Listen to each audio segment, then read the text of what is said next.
یہی ہے آرزو تعلیم قرآن عام ہو جائے، ہر ایک پرچم سے اونچا پرچم اسلام ہو جائے۔ الحمدللہ اسی جذبے کے تحت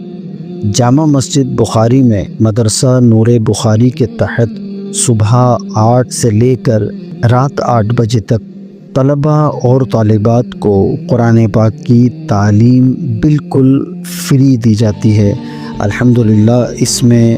طلباء اور طالبات حفظ و ناظرہ اور دیگر دینی علوم کی تعلیم حاصل کر رہے ہیں۔ الحمدللہ اسی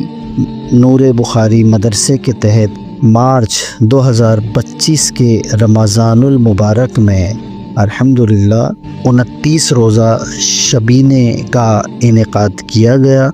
جس میں مدرسہ نور بخاری کے طلباء نے 2 مرتبہ ختم قرآن کی سعادت حاصل کی۔ ختم قرآن کے موقع پر الحمدللہ جامع مسجد بخاری کی کمیٹی نے شبینہ میں قرآن پاک پڑھنے والے اور قرآن پاک سننے والے طلباء کے درمیان انعامات تقسیم